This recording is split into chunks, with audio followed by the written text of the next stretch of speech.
बंदी छोड़ सतगुरु रामपाल जी परमेश्वर जी की जय हो। परम पिता परमात्मा सारी सृष्टि के रचनहार कुल मालिक असंख्य ब्रह्मांडों के स्वामी जगत गुरु तीनों लोकों में प्रवेश करके सबका धारण पोषण करने वाले राजाधिराज आत्माधार नाथों के नाथ देवों के देव महादेव सर्वेश्वर महेश्वर मृत्युंजय अजरो अमर आदि अनादि सनातनी प्रभु जगत पिता जगदीश्वर श्री श्री 1008 की उपाधि के वास्तविक अधिकारी अकाल मूरत शब्द स्वरूपी राम वासुदेव सर्वगतम ब्रह्म परम पूज्य प्रथम पूज्य परम संत परम पुरुष परम धनी परम दयालु सत्य कबीर हक्का कबीर अल्लाहु अकबर बाखबर अल्लाह ताला जगत के तारणहार जगत के मुक्तिदाता जगत के जगन्नाथ हारे के सहारे हिंदुओं के राम मुसलमानों के अल्लाह सिखों के वाहिगुरु ईसाइयों के मसीह दया के सागर दया निधि करुणा के सागर करुणा निधि स्वयंभू परिभू संकट मोचन कष्ट हरण मंगल करण दुख भंजन अविगत कबीर निर्विकार निर्विषम परमात्मा अलय अलेख सतगुरु आदि अनादि सतगुरु असली मर्यादा पुरुषोत्तम असली राम असली कृष्ण असली घनश्याम असली मुरारी राजाओं के राजा महाराजाओं के महाराजा शहंशाहों के शहंशाह सम्राटों के सम्राट भगवानों के भगवान अल्लाहों के अल्लाह प्रभुओं के प्रभु मसीहाओं के मसीह सच्चे वाहिगुरु बाबाओं के बाबा पीरों के पीर सेठों के सेठ जगत सेठ सावलसा सेठ सर्वगुण संपन्न अनंत कोटि कलाओं के स्वामी अनंत कोटि ब्रह्मांडों के नायक योगियों में महायोगी ध्यानियों में महाध्यानी सिद्धों में परम सिद्ध ज्ञानियों में तत्वज्ञानी ब्रह्म ज्ञानी महाज्ञानी परम ज्ञानी सर्वश्रेष्ठ ज्ञानी विज्ञानी युवा कबीर समर्थ कबीर असमवात अमित ओजा सच्चे रहनुमा करीम अल्लाह सुभान अल्लाह दुनिया के अंतिम पैगंबर 8 सितंबर 1951 से गांव धनाना जिला सोनीपत हरियाणा भारतवर्ष की पावन भूमि पे प्रकट रियल कल्कि भगवान श्री नारायण साकार हरि श्री बाबा साहेब नूर अनंत परमात्मा सच्चे दरवेश सच्चे बाखबर संत शिरोमणि सतगुरु रामपाल जी परमेश्वर जी के चरण कमल में आप और हम सभी भाई बहनों का अनंत कोटि दंडवत प्रणाम। सत्साई भाई और बहनों, बहुत बड़ी दया बहुत बड़ी मेहर पूज्य गुरुदेव भगवान की परमेश्वर रामपाल जी की जिनके शुभ आशीर्वाद से विशेष आशीर्वाद से उन्हीं के सत्संगों के संग्रह के ऊपर बन चुकी पवित्र आध्यात्मिक पुस्तक कबीर बड़ा या कृष्ण इसके ऊपर वीडियो बनाने की श्रृंखला जारी है। इसी श्रृंखला में आज हमारा ये 7वें नंबर का वीडियो है और प्रत्येक वीडियो में हमें भक्ति मार्ग को लेकर अध्यात्म को लेकर शास्त्रों की गूढ़ जानकारी को लेकर वो तमाम प्रकार की जानकारियाँ उपलब्ध हो रही हैं जो जानकारियाँ हम सदियों से प्राप्त नहीं कर पाए। ये आत्मा युगों युगों से परमात्मा की सतभक्ति के लिए भटक रही थी, परमेश्वर के दीदार के लिए तड़प रही थी, परंतु कुछ भी हासिल नहीं हुआ। क्यों? क्योंकि हमारे तत्व ज्ञानहीन नादान धर्मगुरुओं ने हमें शास्त्र अनुकूल भक्ति मार्ग वाला रास्ता नहीं दिखाया, क्योंकि वो स्वयं भटके हुए थे, उन्हें स्वयं तत्व ज्ञान नहीं था। और तत्व ज्ञान के बिना सृष्टि रचना को समझे बिना जाने बिना आप किसी भी धर्म के धर्म ग्रंथ का सारांश नहीं समझ सकते।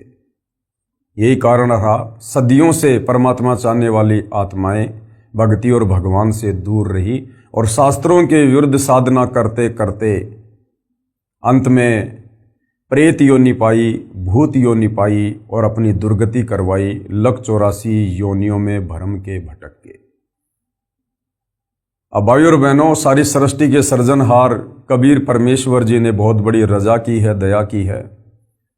अपने विधान अनुसार परमेश्वर 8 सितंबर 1951 को गांव धनाना जिला सोनीपत हरियाणा भारतवर्ष की पावन भूमि पर प्रकट हुए हैं।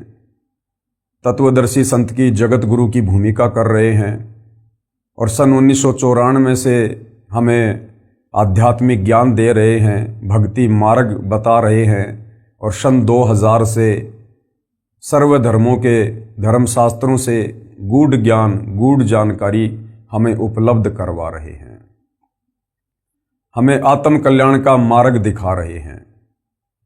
तो भाइयों और बहनों, ये जो पवित्र पुस्तक कबीर बड़ा या कृष्ण है, ये सर्व धर्मों के, सर्व धर्मशास्त्रों के ज्ञान से प्रमाणित है। विशेषकर हिंदू समाज के भाई बहनों के लिए ये पुस्तक किसी वरदान से कम नहीं है।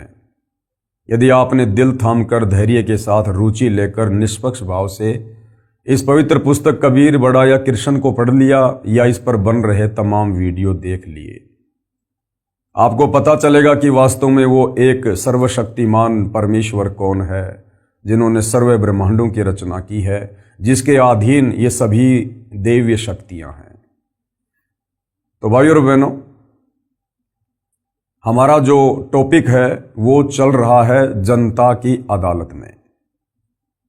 जनता की अदालत में शास्त्रों को लेकर, भक्ति और भगवान को लेकर विषय चालू है।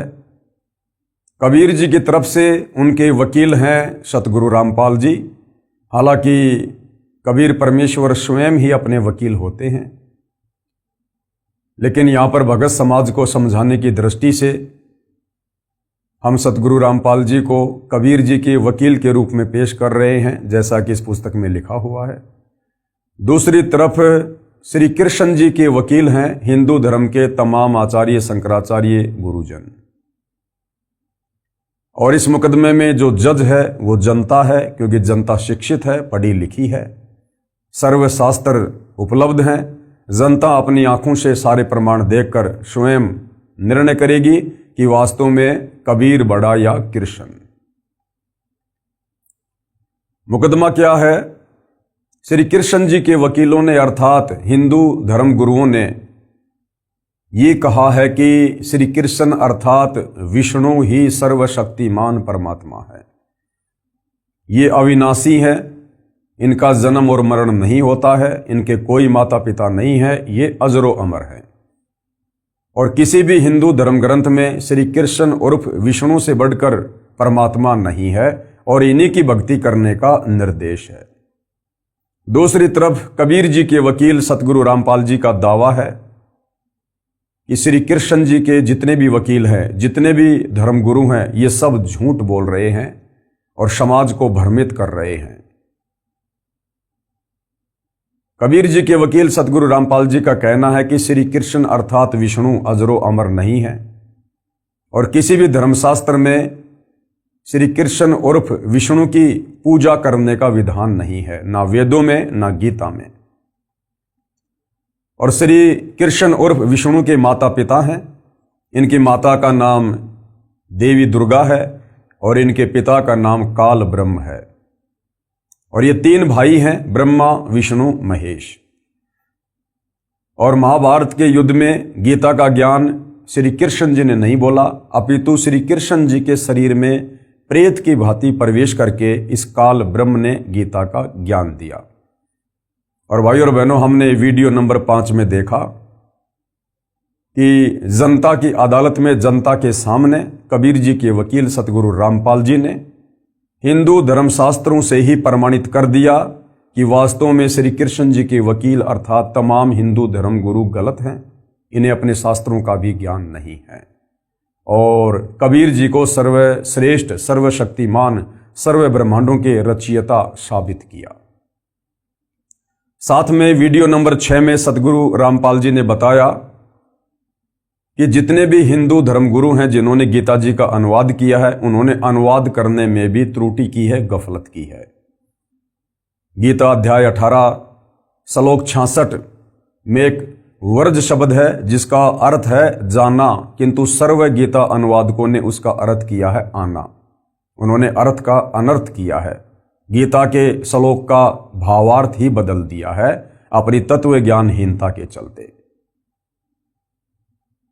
आज भाइयों और बहनों, जनता की अदालत में ये 7वें नंबर का वीडियो है।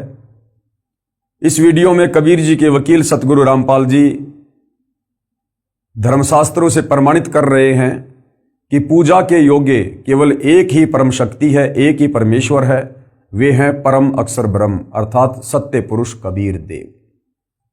तो भाई और बहनों, अब हम आगे बढ़ते हैं जनता की अदालत में। और कबीर जी के वकील सतगुरु रामपाल जी कह रहे हैं कि परम अक्षर ब्रह्म की भक्ति से पूर्ण मोक्ष होगा। श्री कृष्ण जी की भक्ति से अर्थात ब्रह्मा विष्णु महेश की भक्ति से, देवी देवताओं की भक्ति से, देवी दुर्गा की भक्ति से और काल ब्रह्म की भक्ति से भी पूर्ण मोक्ष नहीं है। साधक यहीं पर जन्म और मरण में रहेगा, लक 84 योनियों में भटकेगा, नरक का कष्ट भी भोगेगा, तपतशिला की पीड़ा भी भोगेगा। यदि जन्म मरण से छुटकारा चाहिए तो जो साधना हमारे धर्मशास्त्रों में वर्णित है उस साधना के अनुसार साधक ने परम अक्षर ब्रह्म यानी कबीर देव की पूजा करनी पड़ेगी। उनकी भक्ति से ही हम परम शांति और शाश्वत स्थान सतलोक को प्राप्त करेंगे। तो किस प्रकार से सतगुरु रामपाल जी प्रमाणित कर रहे हैं। परम अक्षर ब्रह्म अर्थात कबीर परमेश्वर की भक्ति से पूर्ण मोक्ष होता है। और क्या कुछ कहा जा रहा है, काल ब्रह्म व देवताओं की भक्ति करके भी जीव का जन्म मरण का चक्कर समाप्त नहीं होता, क्योंकि ये स्वयं जन्म व मृत्यु के चक्कर में है। काल ब्रह्म यानी 21 ब्रह्मांड का स्वामी, ज्योति निरंजन, दुर्गा का पति, ब्रह्मा विष्णु महेश का पिता। इस काल ब्रह्म की भक्ति से, देवी दुर्गा की भक्ति से, अन्य देवताओं की भक्ति से जन्म मरण का कष्ट समाप्त नहीं होगा, क्योंकि ये खुद जन्म और मरण में है। गीता ज्ञानदाता ने गीता अध्याय 2 श्लोक 12, गीता अध्याय 10 श्लोक 2, गीता अध्याय 4 श्लोक 5 और 9 में खुद अपने जन्म और मृत्यु को स्वीकार किया है। तो इनकी भक्ति करने से साधक का जन्म मरण का चक्कर समाप्त नहीं हो सकता। संत गरीबदास जी ने परमेश्वर कबीर जी से प्राप्त ज्ञान को इस प्रकार बताया है। आदरणीय गरीबदास जी कौन थे? ये गांव छुडानी, जिला झज्जर, हरियाणा में हुए हैं लगभग 300 वर्ष पहले। इन्हें कबीर परमेश्वर सतलोक से चलकर गांव छुडानी के खेतों में मिले थे। इनकी आत्मा को शरीर से निकालकर सतलोक लेकर गए थे। इनका ज्ञान योग खोला, इन्हें सतलोक के सुखों से परिचित करवाया और 21 ब्रह्मांड में जितनी भी दैवीय शक्तियां हैं उन सब की स्थिति से परिचित करवाया। उसके बाद आदरणीय गरीबदास जी ने 24,000 वाणियों युक्त अमर ग्रंथ की रचना करवाई, जिसे सदग्रंथ साहिब भी कहते हैं, जिसे 5वां वेद सूक्ष्म वेद भी कहते हैं। और किस प्रकार से आदरणीय गरीबदास जी ने अपनी आंखों देखकर सतलोक की महिमा की है और कबीर परमेश्वर जी की महिमा की है कि उस सतलोक में कितना सुख है। और कबीर परमेश्वर की भक्ति से ही पूर्ण मोक्ष होता है। संत गरीबदास जी गांव छुडानी, हरियाणा की अमृतवाणी। तो आदरणीय गरीबदास जी क्या कह रहे हैं? मन तू चल रे सुख के सागर, जहां शब्द सिंधु रत्नागर। अपने ऊपर लेकर कह रहे हैं आप और हमें समझाने के लिए कि ऐ मेरे मन, इस काल के 21 ब्रह्मांड में क्यों धक्के खा रहा है? उस सुख सागर सतलोक में चल, जहां शब्द सिंधु रत्नागर। सिंधु यानी समुद्र, समुद्र में जाने के बाद चारों तरफ जल ही जल दिखाई देता है। इसी प्रकार सतलोक में जाने के बाद वहां केवल सुख ही सुख हैं, दुख का नामो निशान नहीं है। और यहां क्या हो रहा है इस काल लोक में? कोटि जन्म तो ये मर्त्या हो गए, कुछ नहीं हाथ लग्या रे। करोड़ों जन्म, अरबों खरबों जन्म हमने यहां पर मनुष्य के प्राप्त कर लिए, देवी देवताओं के प्राप्त कर लिए। मरने के बाद हमारे हाथ में कुछ नहीं रहा, फिर से जन्म मरण में लक 84 योनियों में। और कुकर शुकर खरबया बोरे, लक 84 योनियों में जाकर फिर हम गधे कुत्ते सुअर बने, कौआ हंस बुगारे। फिर कह रहे हैं कोटि जन्म तू राजा के न्या और मिटी न मन की आशा।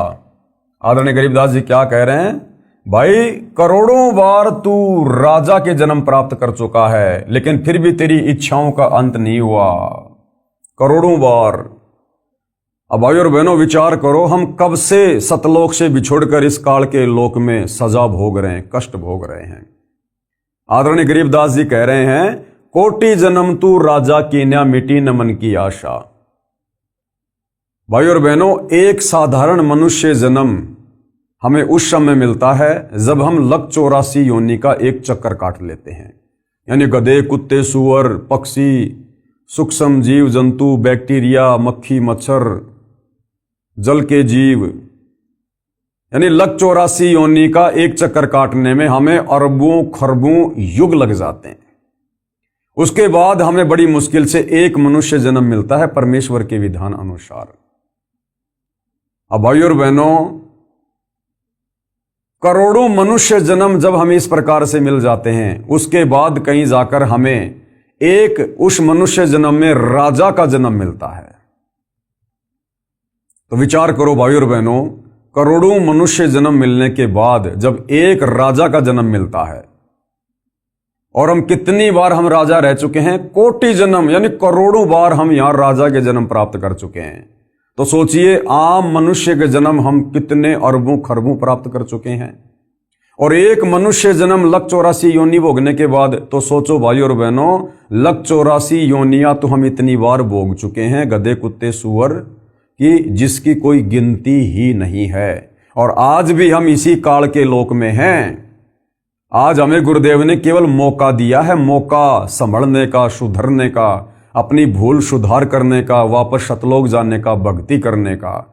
यदि आज हमने जरा सी त्रुटि कर दी, सतगुरु का वचन तोड़ दिया, या सतगुरु को अपने किसी भी कर्म के चलते नाराज कर दिया कि जिन बातन से गुरु दुख पावे उन बातों को दूर भगावे, तो भाइयों और बहनों, हम लक 84 योनि के किनारे खड़े हैं, दहलीज पे खड़े हैं। अभी हम सतलोक में नहीं हैं, काल के 21 ब्रह्मांड में हैं। सावधानी हटी, दुर्घटना घटी।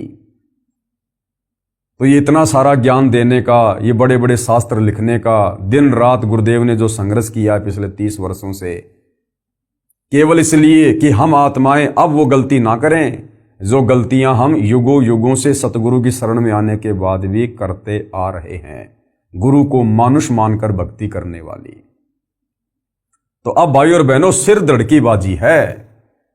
कोटि जन्म तू राजा की ना मिटी न मन की आशा।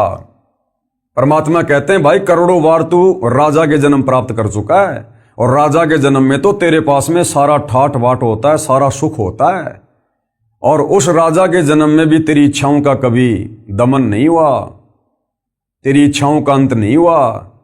तो नालायक, आज तो तू एक साधारण सा व्यक्ति है, हैंड टू माउथ है, कोई मजदूरी करता है, कोई किसानी करता है, कोई खेती करता है, बड़ी मुश्किल से जीवन यापन करता है। आज तू क्या प्राप्त कर लेगा? क्यों दिन रात माया की दौड़ में आगे से आगे भाग रहा है? अब तुझे सतगुरु मिल गया, अब तो बैठ के भक्ति कर ले। जब तूने राजाओं के जन्म में कोई वो किला नहीं तोड़ा, अब तू इस दारिद्र वाले जीवन में, सामान्य व्यक्ति वाले जीवन में तू कौन सा रावण बन जाएगा, कौन सा तू धनपति बन जाएगा। और ये धनपति, ये भी सतगुरु की भक्ति ही बनाएगी, अन्यथा जो हमारे भाग्य में है हमें केवल वही मिलेगा, चाहे हम कितने पैर क्यों ना पटक लें। तो परमेश्वर हमें समझा रहे हैं प्यार से, प्रेम से, कि भाई अब इस तत्व ज्ञान को समझकर अपनी इच्छाओं का दमन कर, इस काल लोक की भाग दौड़ में मत भाग, दुनिया को देख के मत भाग। उसके पास में बड़ी कोठी, उसके पास में बड़ी कार, उसका बेटा नौकरी लग गया, उसके पास इतने प्लाट, उनको करने दे, अंत में यही छोड़ के जाएंगे। अगले जन्म में गधे बन के, कुत्ते बन के, सूअर बन के उन कोठियों के आसपास में मंडराएंगे, उस कार के नीचे छाया में भी ढंग से उन्हें कोई नहीं बैठने देगा। तो तत्व ज्ञान देकर गुरु हमारी बंद बुद्धि के दरवाजे खोलते हैं कि शांत हो जा, धैर्य से काम ले, विवेक से काम ले, इन सुखों की इच्छा तू सतलोक में कर। यहां के तो सुख सारे थोते हैं, जैसे एक नमक की बोरी और एक खांड की बोरी, दोनों का रंग सेम, दोनों का रंग बिल्कुल सेम, लेकिन नमक कितना खारा होता है और खांड कितनी मीठी होती है। तो ऐसी सृष्टि सतलोक में है, लेकिन वहां सब कुछ नूर से बना हुआ है। वहां की धरती नूर की है, वहां के इंसान नूर के हैं, वहां सर्व सुख हैं, सारी भोग विलास की वस्तुएं हैं। यहां की तरह वहां लड़ाई झगड़ा, राग द्वेष, ईर्ष्या, छल कपट, चोरी जारी, रिश्वत, धक्का मुक्की, धोखाधड़ी ये नहीं है। तो परमेश्वर हमें वहां ले जाना चाहते हैं, ये ज्ञान समझाकर कोटि जन्म तू राजा की ना मिटी न मन की आशा, और भिक्षुक होकर दर दर हांड्या मिला ना निर्गुण रासा। और बहुत सारे जन्मों में तू साधु संत बनकर भगत बनकर तूने परमात्मा प्राप्ति के लिए भी कठिन प्रयत्न किए, लेकिन तुझे वो निर्गुण रासा अर्थात मोक्ष मार्ग नहीं मिला। अब मिला है तो अब तू गफलत कर रहा है, तो फिर भाई कैसे बात बनेगी। फिर क्या कह रहे हैं आदरणीय गरीबदास जी, इंद्र कुबेर ईश की पदवी और ब्रह्मा वरुण धर्मराया, विष्णुनाथ के लोक को जाकर तू बहुर वापस आया। कि हे मन, ये काल जब तू मनुष्य जन्म प्राप्त करता है तो तेरे 3 इंजेक्शन लगवा देता है, रजगुण ब्रह्मा का, सतगुण विष्णु का, तमगुण शंकर का, और तू अपनी तमाम याददाश्त को खो बैठता है कि मैं पूर्व जन्म में क्या था, कहाँ था, मैं राजा भी रह चुका हूं, मैं देवता भी रह चुका हूं, मैं ब्रह्मा विष्णु महेश के पद को भी प्राप्त कर चुका हूं। तो अब हमें सतगुरु याद दिला रहे हैं कि हे मन, तू देवताओं का राजा इंद्र भी रह चुका है, तू धन का देवता कुबेर भी रह चुका है, और ईश की पदवी यानी ब्रह्मा विष्णु महेश के पद भी तू प्राप्त कर चुका है। ब्रह्मा वरुण धर्मराया और विष्णुनाथ के पुर को जाकर और विष्णु भगवान के लोक में जाकर भी तू वापस आ चुका है, बहुर अपूठा आया। यानी तूने इस मनुष्य जन्म में इस पृथ्वी पर भक्ति करके काल की, या कभी सतगुरु आए उनसे उपदेश लेकर टूटी फूटी भक्ति की, बीच में छोड़ दी, उस भक्ति के प्रतिफल में तू ऊपर के लोकों में देव पद भी प्राप्त कर चुका है, लेकिन फिर भी तेरी इच्छाओं का अंत नहीं हुआ, तुझे वो परमात्मा नहीं मिला, तुझे वो भक्ति मार्ग नहीं मिला जो तुझे पूर्ण मोक्ष प्रदान करवा दे, और यदि मिला तो उस पर तू नहीं रुक पाया। तो कहने का मतलब है कि अब तुझे मौका मिला है, अब तुझे परमात्मा ने फिर से सुअवसर दिया है, तेरे ऊपर मेहरबान हुए हैं, अब इस मौके को मत चूक, इस ज्ञान को आधार बना। फिर क्या कह रहे हैं, असंख्य जन्म तो ये मरत्या होगे, जीवित क्यों ना मरे रे, और 12 मध्य महल मठ बोरे, बहुर ना दे धरे रे। गरीबदास जी कह रहे हैं असंख्य जन्म तो ये मरते होंगे और जीवित क्यों ना मरे रे, कि हर बार तू मनुष्य जन्म प्राप्त करता है, हर बार तेरी मृत्यु होती है, और तेरा जोड़ा जाड़ा धन, तेरा परिवार, तेरी संपत्ति यहीं पर रह जाती है, तू हाय हाय करता हुआ मर जाता है। यहीं पर किसी न किसी धन में, बेटा में, बेटी में, पोता में, पोती में तेरी आस्था रह जाती है, और तू यहीं पर वापस गधा कुत्ता शुअर बनकर घूमता रहता है। अब गरीबदास जी कह रहे हैं भैया तुझे तत्व ज्ञान मिल गया, तुझे सतगुरु मिल गया, अब तू जीवित मरना सीख ले। अब तुझे गुरु ने सतलोक से इस काल लोक की तुलना करके दिखा दी कि ये तो खोकापुर है, खोकापुर, यहां कुछ नहीं है सिवाय कष्टों के, दुखों के, पीड़ाओं के, जन्म और मरण के, लग 84 योनियों के। तो अब तू जीवित मर जा, यानी इस काल लोक की किसी भी वस्तु की डिमांड अपने हृदय में मत रख, अपने सतगुरु से मत कर। और भक्ति करने के लिए इस गंदे लोक में जब तक तेरी श्वास है तब तक जीवित रहने के लिए तुझे जिन जिन वस्तुओं की आवश्यकता होगी, तेरा सतगुरु समय से पहले तेरे सामने लाके खड़ी कर देगा। इसलिए अब तू अपना टारगेट केवल मोक्ष प्राप्ति बना और जीवित मर जा। कोई तुझे गाली दे, कोई तेरे साथ मार पिटाई करे, कोई तेरे ऊपर मुकदमा करे, कोई तुझे गुंडा कहे, भूंडा कहे, सब सहन कर। क्यों? क्योंकि ये तेरा अंतिम मनुष्य जन्म है।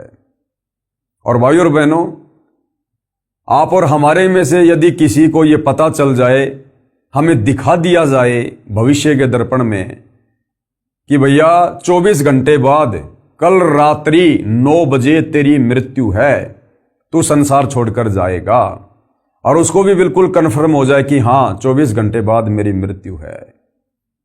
भाई और बहनों, उस व्यक्ति की स्थिति क्या होगी?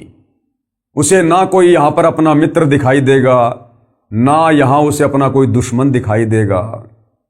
पहले चाहे कोई उसका मित्र था, कोई दुश्मन था, लेकिन अब उसको पता चल गया कि 24 घंटे बाद तू संसार में नहीं रहेगा, तेरी मृत्यु है, तुझे सब कुछ छोड़ के जाना पड़ेगा। वो बिल्कुल ऐसा रहेगा, उन्मुना उन्मुना, उदास हो जाएगा, निराश हो जाएगा, ना किसी से बात करने का जी करेगा, ना कुछ अच्छा खाना पीना खाने का जी करेगा। उसे पता है कि 24 घंटे बाद तेरी मृत्यु है। यहां की किसी भी वस्तु में उसकी इच्छा नहीं बनेगी। जैसे बुखार के रोगी को मीठी से मीठी वस्तु भी अच्छी नहीं लगती, इसी प्रकार संत हमें यही बताते हैं, यही समझाते हैं, हमें भविष्य का दर्शन करवाते हैं कि भाई ये काल का लोक है, ये तेरा घर नहीं है। तुम यहां पर सतलोक में अपने पिता से गद्दारी करके, धोखा करके, इस काल के ऊपर आसक्ति करके अपनी गलती से यहां आए हो, कष्ट भोग रहे हो, और अब तुम्हें वापस सतलोक चलना है। असंख्य युगों के बाद अब तेरा दाव लगा है, तुझे तत्वदर्शी संत मिला है। तो कहते हैं जिसको ये बात अच्छे से समझ में आ जाएगी तत्वदर्शी संत की, उसके बाद उसकी आस्था इस काल लोक की वस्तु में ऐसी रह जाएगी। यहां किसी भी वस्तु की वो डिमांड नहीं करेगा, इच्छा नहीं करेगा, वो केवल सतलोक चलने की ही तैयारी करेगा।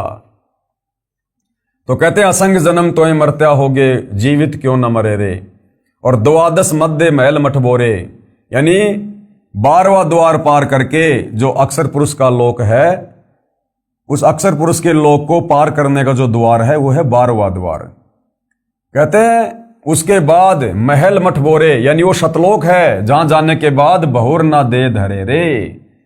फिर तू कभी शरीर धारण नहीं करेगा, ये 5 तत्व वाला, वहां तुझे नूरी शरीर मिलेगा, शब्द से तेरी उत्पत्ति होगी और सदा तू वहां पर ठाट बाट करेगा। फिर आगे क्या समझाया आदरणीय गरीबदास जी ने, दो जग बहिस्त सभी ते देखे राजपाट के रशिया, और 3 लोक से तिरपत नाई ये मन भोगी खशिया। कि हे मन, तू करोड़ों बार मनुष्य जन्म प्राप्त करके मृत्यु के बाद फिर तू नरक में भी गया, बहिस्त यानी स्वर्ग में भी गया, और राजपाट की रसिया, तूने राज्य भी भोगा, और 3 लोक से तिरपत नाई ये मन भोगी खसिया। और यदि तुझे 3 लोकों का राज दे दिया जाए तो भी तत्व ज्ञान के अभाव में तेरी इच्छा पूर्ति नहीं हो सकती है। तुझे और अधिक प्राप्त करने की चाहत बनी रहेगी कि और किसी लोक के ऊपर अपना स्वामित्व कायम करूं। तो परमात्मा कहते हैं यदि इस मन की इच्छाओं को शांत करना है तो तत्वदर्शी संत से उपदेश लेकर भक्ति कर। सुमरण से, भक्ति से, दान धर्म से इन इच्छाओं का अंत होगा, और ये अंत हुए बिना हम सतलोक नहीं जा सकते, वहां के सुख नहीं भोग सकते। जब तक हम काल लोक के सुखों को नहीं त्यागेंगे हृदय से, दिल से, तब तक हम सतलोक के वास्तविक सुखों को प्राप्त करने के अधिकारी नहीं बनेंगे। फिर क्या कहा, सतगुरु मिले तो इच्छा मेटे, पद मिल पदय समाना, चल हंसा उस लोक पठाऊं जो आदि अमर अस्ताना। ये इच्छाएं कैसे समाप्त होंगी? सतगुरु मिले तो इच्छा मेटे। सतगुरु हमें तत्व ज्ञान देगा, हमें काल लोक से सतलोक की तुलना करके दिखाएगा, यहां के दुखों से परिचित करवाएगा, सतलोक के सुखों से अवगत करवाएगा। जो जो महापुरुष सतलोक में जाकर आए हैं हमें उनकी जीवनी से परिचित करवाएगा, और तत्व ज्ञान सुनकर सतगुरु के द्वारा दी गई भक्ति करके, भक्ति की शक्ति से और ज्ञान से इस काल लोक से हमारी इच्छाएं हटेंगी, सतलोक में हमारी सुरती लगेगी।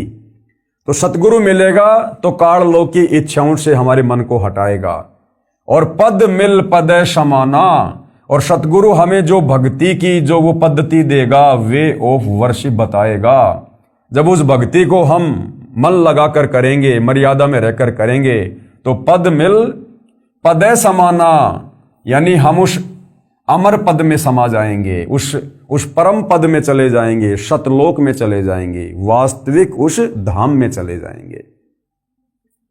चल हंसा उस लोक पठाऊं जो आदि अमर अस्ताना, वो अविनाशी लोक है, वो कभी विनाश में नहीं आता, सदा रहने वाला है, सतलोक। फिर क्या बताया वहां पर कितने सुख हैं भाई? 4 मुक्ति जहां चंपी करती माया हो रही दासी, और दास गरीब अभय पद पर से मिलय राम अविनाशी। वहां क्या होगा? 4 मुक्ति जहां चंपी करती, चंपी करना होता है जैसे पैरों को चंपी करना, दबाना हल्के हल्के, उसको कहते हैं चंपी करना। तो आदरणीय गरीबदास जी जिन्होंने आंखों सतलोक को देखा, तो क्या महिमा वर्णन कर रहे हैं वहां के सुखों की, कि 4 मुक्ति तो वहां पर तुम्हारी चंपी करती है, तुम्हारी नौकरानी है। 4 मुक्ति जो यहां पर ब्रह्मा विष्णु महेश को प्राप्त है, अर्थ धर्म काम मोक्ष, कहते हैं 4 मुक्तियां तो वहां पर तेरी नौकरानी, तेरे चरणों में तेरी दासी बन के रहेगी, उनकी तरफ तो तू झांकेगा भी नहीं। ऊपर इतने सुख हैं वहां पर। यहां ब्रह्मा विष्णु महेश को जो सुख प्राप्त हैं, जो सिद्धियां रिद्धियां प्राप्त हैं, सतलोक में तो तेरे चरणों में पड़ी रहेंगी, उनकी तरफ तो तू देखेगा भी नहीं। वहां इतने ठाट बाट हैं, इतने सुख हैं। अरे जिसके बाप ने अपने बेटे को एरोप्लेन लाके दे दी, वो साइकिल की तरफ देखता भी नहीं। तो सतलोक के सुखों की तुलना में इस काल लोक के ये ब्रह्मा विष्णु महेश को जो 4 मुक्तियां प्राप्त हैं, ये तो साइकिल के समान है, साइकिल के समान। 4 मुक्ति जहां चंपी करती माया होरी दासी, और दास गरीब अभय पद पर से। गरीब दास जी कह रहे हैं तुम उस अभय पद को, जहां जाने के बाद कोई डर नहीं, कोई भय नहीं, तुम उसको प्राप्त हो जाओगे। और फिर क्या होगा? मिले राम अविनाशी, और तुम्हें वहां पर फिर वो अविनाशी कबीर परमेश्वर मिलेगा। हालांकि आज भी धरती पर कबीर परमेश्वर ही हैं सतगुरु रामपाल जी के रूप में, लेकिन वहां हमें उनके वास्तविक दीदार होंगे, उनके नूरी शरीर के दीदार होंगे। तो कहते हैं फिर तुझे वहां पर वो अविनाशी परमात्मा मिलेगा। सूक्ष्म वेद की वाणी का सरलार्थ है, आत्मा अपने साथी मन को अमर लोक के सुख तथा इस काल ब्रह्म के लोक के दुख को बताकर सुख के सागर रूपी अमर लोक यानी सतलोक में चलने के लिए प्रेरित कर रही है।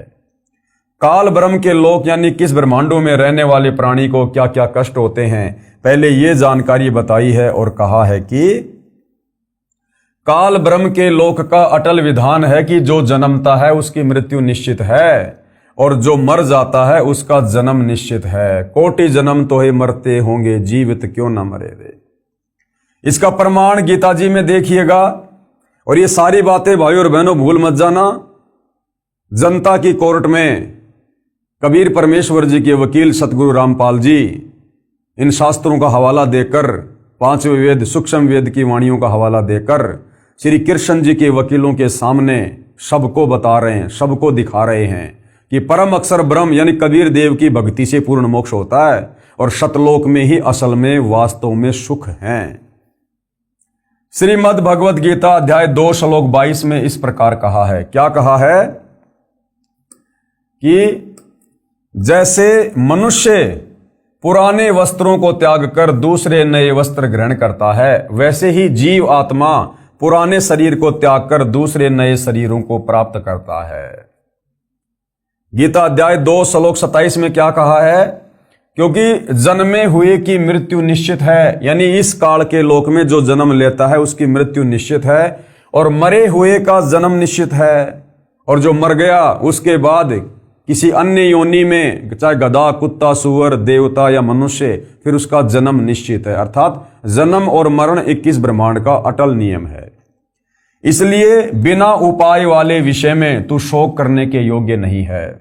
इसलिए कह रहा कि अगर तेरे पास में सतलोक वाली भक्ति नहीं है, अगर तेरे पास में मोक्ष प्राप्ति वाला मार्ग नहीं है, तो अर्जुन दुख करने की कोई आवश्यकता नहीं है। चाहे कितना दुखी हो ले, कितना शोक कर ले, तू रहेगा यही जन्म और मरण में, जब तक तेरे पास में विकल्प नहीं है शास्त्र अनुकूल साधना का।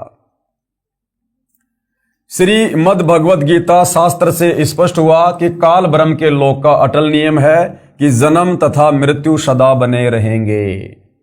जैसे गीता अध्याय 2 श्लोक 12 में भी कहा है कि हे अर्जुन, तू और मैं यानी गीता ज्ञानदाता तथा ये सर्व राजा लोग पहले भी जन्मे, ये आगे भी जन्मेंगे। यानी गीता ज्ञानदाता हिंदू भाइयों के अनुसार उनका श्री कृष्ण और विष्णु, और रियल में ये ब्रह्म काल ब्रह्म कह रहा है कि यहां तो भाई तेरी भी जन्म और मृत्यु है अर्जुन, मेरी भी जन्म और मृत्यु है। और ये जितने भी राजा लोग जो महाभारत के युद्ध में खड़े हैं, ये पहले भी थे, यानी पहले भी इनका जन्म हुआ था, आज भी ये यहां पर खड़े हैं और आगे भी इनका जन्म होगा। यानी किस ब्रह्मांड में जन्म और मृत्यु निश्चित है, यहां के भगवान की भी और उसके भक्तों की भी। गीता अध्याय 4 श्लोक 5 में गीता ज्ञानदाता ने कहा है कि हे अर्जुन, तेरे और मेरे बहुत जन्म हो चुके हैं, तू उन सब को नहीं जानता, मैं जानता हूं। गीता ज्ञानदाता कौन? काल ब्रह्म। गीता का ज्ञान देते समय अर्जुन को कह रहा है अपनी जन्म और मृत्यु के बारे में। गीता अध्याय 4 श्लोक 5 में गीता ज्ञान दाता ने कहा है। अब गीता ज्ञान दाता चाहे श्री कृष्ण जी को समझो चाहे काल ब्रह्म को समझो, क्या कह रहा है कि हे अर्जुन, तेरे और मेरे बहुत जन्म हो चुके हैं, उन सबको तू नहीं जानता, मैं जानता हूं। अर्थात गीता ज्ञान देने वाला भगवान भी जन्म और मरण में है। जब गीता का ज्ञान देने वाला हिंदुओं का सर्वश्रेष्ठ भगवान कृष्ण और विष्णु ही जन्म और मरण में है, तो भला फिर इनकी पूजा करके, इनकी भक्ति करके आप और हमारा जन्म मरण का कष्ट कैसे समाप्त हो सकता है? और यदि मनुष्य जन्म प्राप्त करके जन्म मरण का कष्ट समाप्त नहीं हुआ तो फिर हमारा मोक्ष कैसे होगा? फिर गीता अध्याय 10 श्लोक 2 में गीता ज्ञानदाता ने यह भी स्पष्ट किया है कि मेरी उत्पत्ति को न तो ऋषिजन जानते हैं न देवता जानते हैं, क्योंकि ये सब मेरे से उत्पन्न हैं। अब बाप की उत्पत्ति को, बाप के जन्म को, बाप की डेट ऑफ बर्थ को बेटा या बेटी नहीं बता सकते, वो तो दादा बताता है, दादा। तो कबीर परमेश्वर जी ने समय समय पर इस पृथ्वी पर आकर अपनी कबीर वाणी में, अमृत वाणी में ये सारा रहस्य उजागर किया है, जो आज पुनः धरती पर प्रकट होकर सतगुरु रामपाल जी के रूप में इन धर्मशास्त्रों को खोल खोल कर हमें बता रहे हैं। तो भाई और बहनों, विश्वास हो जाना चाहिए, ये जनता की कोर्ट में मामला चल रहा है और आपको अध्याय और श्लोक बता बता के, शास्त्रों का हवाला दे दे के समझाया जा रहा है। अब भी यदि हमारी आंख नहीं खुलती है हिंदू समाज की, तो धिक्कार है फिर ये मनुष्य जन्म प्राप्त। इसलिए गीता अध्याय 8 श्लोक 15 में कहा है, माम उपेते पुनर्जन्म दुखालयम आशश्वतम न आपनुवंती महात्मान संसिद्धिम परमाम गता। क्या कह रहा है? अनुवाद, गीता ज्ञानदाता ने कहा है कि माम यानी मुझे प्राप्त होकर तो दुखों के घर व नाशवान संसार में पुनर्जन्म है, कि मुझ काल ब्रह्म की अगर तुम भक्ति करोगे, जो चारों वेद और गीता में है, केवल मेरा एक ओम मंत्र है, अगर मेरी भक्ति करोगे, जो 21 ब्रह्मांड का स्वामी है, ब्रह्मा विष्णु महेश का पिता है, तो कह रहा कि यहीं पर काल लोक में, इस दुखालय में, दुख के घर में यूं ही जन्म और मृत्यु में कष्ट भोगते रहोगे। गीता ज्ञानदाता ने कहा है कि मुझे प्राप्त होकर तो दुखों के घर व नाशवान संसार में पुनर्जन्म है। महात्मा जन जो परम सिद्धि को प्राप्त हो गए हैं, पुनर्जन्म को प्राप्त नहीं होते। अब परम सिद्धि को प्राप्त कौन होगा? जो तत्वदर्शी संत की शरण में आ जाएगा। विशेष पाठक जनों से निवेदन है कि मुझ लेखक सतगुरु रामपाल जी से पहले सभी अनुवादकों ने, यानी गीता जी के अनुवादकर्ताओं ने, इस श्लोक का गलत अनुवाद किया है, क्योंकि तत्व ज्ञान तो इनको था नहीं, और तत्व ज्ञान के बिना आप किसी भी धर्मशास्त्र का यथार्थ अनुवाद नहीं कर सकते, क्योंकि पवित्र गीता जी तो वैसे भी चारों वेदों का सार है, ये तो कोड वर्ड में है। गीता ज्ञानदाता ने कहा है कि मुझे प्राप्त होकर पुनर्जन्म को प्राप्त नहीं होते। ऐसा नहीं कहा उसने कि मुझे प्राप्त होकर अर्जुन फिर तुम पुनर्जन्म को प्राप्त नहीं होगे। ये तो खुद ही जन्म और मरण में है, फिर इसकी भक्ति करके हम भला पुनर्जन्म में क्यों नहीं आएंगे?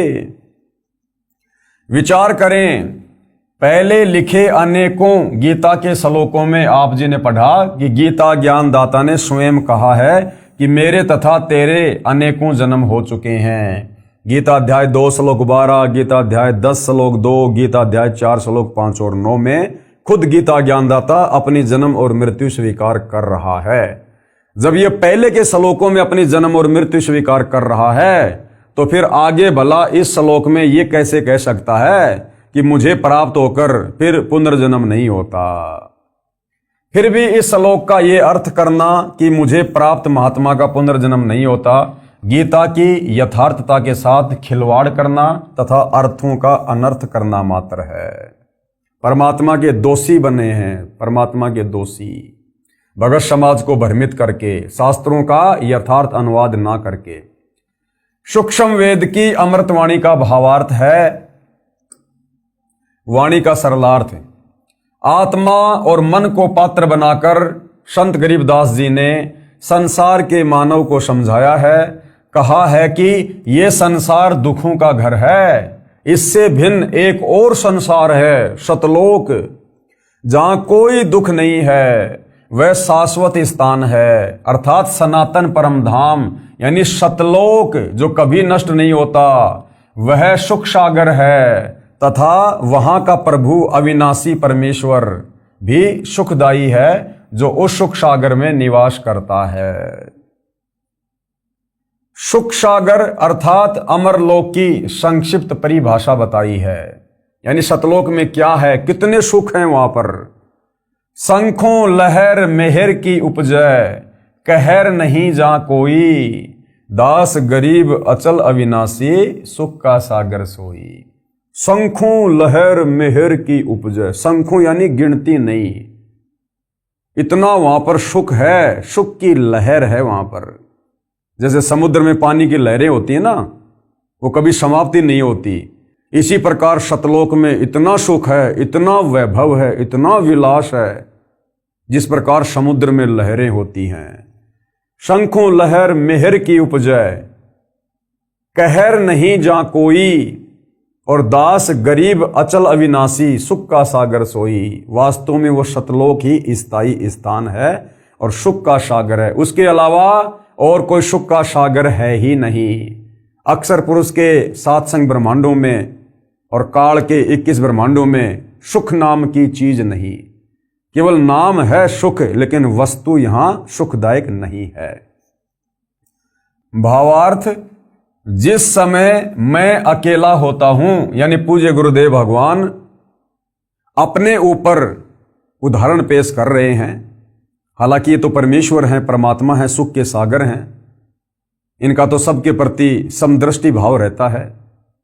इनमें राग द्वेष ईर्ष्या किसी भी प्रकार का कोई रजोगुण तमोगुण सतोगुण कुछ भी नहीं होता है, ये निर्मोही परमात्मा है। लेकिन आप और हमें भक्ति मार्ग को समझाने के लिए अपने ऊपर उदाहरण पेश कर रहे हैं। जिस समय मैं अकेला होता हूं तो कभी कभी ऐसी हिलोर अंदर से उठती है, उस समय सब अपने से लगते हैं। चाहे किसी ने मुझे कितना ही कष्ट दे रखा हो, उसके प्रति द्वेष भावना नहीं रहती, सब पर दया भाव बन जाता है। ये स्थिति कुछ मिनट ही रहती है, उसको मेहर की लहर कहा जाता है।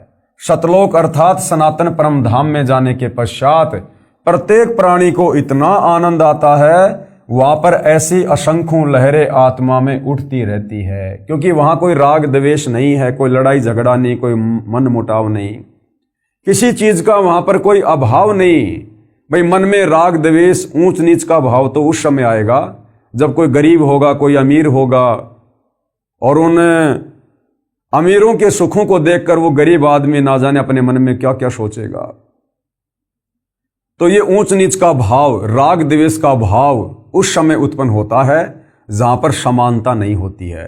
तो सतलोक में तो कबीर परमेश्वर जी ने सबको एक जैसा सुख दे रखा है, सबको एक जैसी वस्तुएं उपलब्ध करवा रखी हैं, किसी के घर में किसी प्रकार की कोई कमी नहीं है। तो वहां पर एक दूसरे के प्रति राग द्वेष उपजता ही नहीं है। जब वह लहर मेरी आत्मा से हट जाती है तो वही दुखमय स्थिति प्रारंभ हो जाती है। उसने ऐसा क्यों कहा, वह व्यक्ति अच्छा नहीं है, वो हानि हो गई, ये हो गया, वो हो गया, ये कहर यानी दुख की लहर कही जाती है। अब ये भाव सतगुरु रामपाल जी में उत्पन्न नहीं होते, क्योंकि ये तो परमेश्वर हैं। हम इंसानों की स्थिति बता रहे हैं अपने ऊपर लेकर, कि कभी कभार थोड़ी बहुत देर के लिए हमारे मन में वो लहर की मेहर उठती है, हमें दुश्मन भी मित्र नजर आता है, लेकिन होता है थोड़े समय के लिए। उसके बाद फिर से हमारे दिलो दिमाग में, हमारे मन में वही बकवाद, वही खरपतवार, कभी रजोगुण, कभी शतोगुण, कभी तमोगुण। उसने उधार ले रखा है, अभी तक दिया नहीं है, कल जाऊंगा, नहीं देगा तो ये कर दूंगा, वो कर दूंगा, या हमारे से कोई पैसा मांगने आया है, हमारे पास में पैसा नहीं है, झूठ बोलते रहते हैं, छुपते रहते हैं, यानी बहुत तरह की बातें। ये हम जीवों की स्थिति गुरुदेव अपने ऊपर लेकर हमें समझा रहे हैं कि यहां पर तो दुख ही दुख हैं। यहां पर तो कभी एक आध बार कोई वो लहर की मेहर आती है, मेहर की लहर, अन्यथा यहाँ तो कहर ही कहर है, कहर ही कहर है। और सतलोक में सदा वहां पर मेहर की लहर उठती रहती है, उठती रहती है, अनवरत, कंटिन्यू, इतना सुख है वहां पर। कहने का मतलब है भाई और बहनों, सतलोक के सुखों के विषय में बताकर इस काल लोक से गुरुदेव हमारी वृत्ति को हटाना चाह रहे हैं। उस सतलोक में असंख्य लहर मेहर यानी दया की उठती हैं, वहां कोई कहर यानी भयंकर दुख नहीं है। वैसे तो सतलोक में कोई दुख नहीं है, कहर का अर्थ है भयंकर कष्ट होता है। जैसे एक गांव में आपसी रंजिश के चलते विरोधियों ने दूसरे पक्ष के एक परिवार के 3 सदस्यों की हत्या कर दी। वहीं पर भूकंप के कारण हजारों व्यक्ति मर जाते हैं, उसे कहते हैं कहर टूट पड़ा या कहर कर दिया। ऊपर लिखी वाणी में सुख सागर की परिभाषा संक्षिप्त में बताई है, यानी सतलोक के सुखों का वर्णन किया नहीं जा सकता, ये जिव्या से बोलकर नहीं बताया जा सकता, इतने सुख हैं वहां पर। तो गुरुदेव कह रहे हैं आप लोगों को आंशिक जानकारी दे रहे हैं। कहा है कि वह अमर लोक अचल अविनाशी अर्थात कभी चलायमान नहीं है, वहां कभी भी कोई प्रलय नहीं आती है। जैसे 21 ब्रह्मांड ये नष्ट होता है जब प्रलय आती है, अक्षर पुरुष के साथ संग ब्रह्मांड भी समय आने पर उत्पत्ति और प्रलय में आते हैं, नष्ट होते हैं। लेकिन सतलोक वहां कभी कोई प्रलय नहीं आती है, वहां कोई भूकंप नहीं, कोई आंधी नहीं, कोई ओलावृष्टि नहीं, किसी चीज का कोई अभाव नहीं। वो अचल अविनाशी है, सदा रहने वाला अजरो अमर स्थान है। सतलोक कभी ध्वस्त नहीं होता तथा वहां रहने वाला परमेश्वर अविनाशी है। और सतलोक में रहने वाला कबीर भगवान भी अविनाशी है, इस काल की तरह नाशवान नहीं है, अक्षर पुरुष की तरह जन्म और मृत्यु में नहीं है, वो अविनाशी परमेश्वर है। और जब हम सतलोक चले जाएंगे तो हम आत्माएं भी अविनाशी पद को प्राप्त होंगी, हम भी फिर कभी मृत्यु में नहीं आएंगे। तथा वहां रहने वाला परमेश्वर अविनाशी है, वह स्थान तथा परमेश्वर सुख का समुद्र है। जैसे समुद्री जहाज बंदरगाह के किनारे से 100 या 200 किलोमीटर दूर चला जाता है तो जहाज के यात्रियों को जल अर्थात समुद्र के अतिरिक्त कुछ भी दिखाई नहीं देता, सब और जल ही जल नजर आता है। इसी प्रकार सतलोक में सुख के अतिरिक्त कुछ भी नहीं है, अर्थात वहां कोई दुख किसी भी प्रकार का नहीं है। तो भाई और बहनों, इतना सुंदर लोक, इतना अच्छा लोक जिसको हम नालायक अपनी नालायकी के चलते इस काल बलि के चक्कर में आकर छोड़कर आ गए हैं और यहां पर हम कहर पे कहर भोग रहे हैं। अब फिर से आप और हमारे ऊपर रजा हुई है, दया हुई है, दीन दयाल परमात्मा सतलोक से चलकर संत रूप में आए हैं। तो भाई और बहनों, अब हमने इस शुभ अवसर को हाथ से गंवाना नहीं है। अब पूर्व में लिखी वाणी का सरलार्थ किया जाता है। मन तू चल रे सुख के सागर, जहां शब्द सिंधु रत्नागर, कोटि जन्म तो ये भरमत होगे, कुछ नहीं हाथ लग्या रे, कुकर शुकर खरबया बोरे, कौआ हंस बुगारे। क्या अनुवाद किया गुरुदेव ने? परमेश्वर कबीर जी ने अपनी अच्छी आत्मा संत गरीबदास जी को सूक्ष्म वेद समझाया। उसको संत गरीबदास जी गांव छुडानी जिला झज्जर हरियाणा प्रांत वाले ने आत्मा तथा मन को पात्र बनाकर विश्व के मानव को काल ब्रह्म के लोक का कष्ट तथा सतलोक का सुख बताकर उस परम धाम सतलोक में चलने के लिए सत्य साधना जो शास्त्रोक्त है यानी शास्त्रों के अनुसार है उसको करने की प्रेरणा की है। मन तू चल रे सुख के सागर अर्थात हे मन तू चल रे सुख के सागर अर्थात हे मन तू सनातन परम धाम में चल। शब्द को अविनाशी अर्थ दिया है क्योंकि शब्द नष्ट नहीं होता, इसलिए शब्द का अर्थ अविनाशीपन से है कि वह स्थान अमरत्व का सिंधु अर्थात सागर है और मोक्ष रूपी रतन का आगार अर्थात खान है। इस काल ब्रह्म के लोक में आप जी ने भक्ति भी की, परंतु शास्त्र अनुकूल साधना बताने वाले तत्वदर्शी संत न मिलने के कारण आप करोड़ों जन्मों से भटक रहे हैं। कोटि जन्म तो ये भ्रमित हो गए, कुछ ने हाथ लग्या रे। करोड़ों अरबों रुपए संग्रह करने में पूरा जीवन लगा देते हो, अचानक मृत्यु हो जाती है। वह जोड़ा हुआ धन जो आपके पूर्व के संस्कारों से प्राप्त हुआ था उसे छोड़कर संसार से चला गया। उस धन के संग्रह करने में जो पाप किए वे आप जी के साथ गए। आप जी ने उस मानव जीवन में तत्वदर्शी संत से दीक्षा लेकर शास्त्र विधि अनुसार भक्ति की साधना नहीं की, जिस कारण से आपको कुछ हाथ नहीं आया। पूर्व के पुण्यों के बदले धन ले लिया, यानी पहले किसी मनुष्य जन्म में हमने जैसी भक्ति साधना दान धर्म किया उसका प्रतिफल हमें अगले मनुष्य जन्म में मिल गया, लेकिन उसको भी अंत में हम मृत्यु के बाद यहीं पर छोड़ के चले जाते हैं खाली हाथ। वो धन यहीं रह गया, आपको कुछ भी नहीं मिला। आपको मिले धन संग्रह तथा भक्ति शास्त्र अनुकूल न करने के पाप। क्या मिला हमारे को? आपको मिले धन संग्रह तथा भक्ति शास्त्र अनुकूल न करने के पाप, यानी हमने धन को संग्रह करने में, अब भाई और बहनों एक राजा होता है, अब राजा धन संग्रह करने में कितना पाप करता है, दूसरे राजा के ऊपर चढ़ाई कर देता है, लाखों हजारों सैनिकों को मरवा देता है, केवल धन प्राप्ति के लिए, राज्य प्राप्ति के लिए, जमीन प्राप्ति के लिए। जनता के ऊपर तरह तरह के टैक्स लगा देता है, जनता बेचारी कितनी परेशान हो जाती है, दुखी हो जाती है, राजा को बद्दुआ देती है, गालियां देती है, आत्मा दुखी होती है उनकी जब उनके साथ में न्याय नहीं होता है। तो धन जमा करने में हमने जो पाप कमाए वो पाप मृत्यु के बाद हमारे साथ जाते हैं। और साथ में मनुष्य जन्म प्राप्त करके, जो मनुष्य जन्म शास्त्र अनुकूल साधना करके मोक्ष प्राप्ति के लिए मिला था, लेकिन तत्वदर्शी संत ना मिलने के चलते, शास्त्रों के विरुद्ध परंपरागत साधना करने के चलते जो हमने पाप किए, क्योंकि शास्त्र अनुकूल साधना सबसे बड़ा अपराध है। तो शास्त्र विरुद्ध साधना करके, परमेश्वर को दुखी करके, मनुष्य जन्म को बर्बाद करके हमने जो पाप कमाए, फिर अंत में शरीर छूटने के बाद वो पाप हमारे साथ जाएंगे।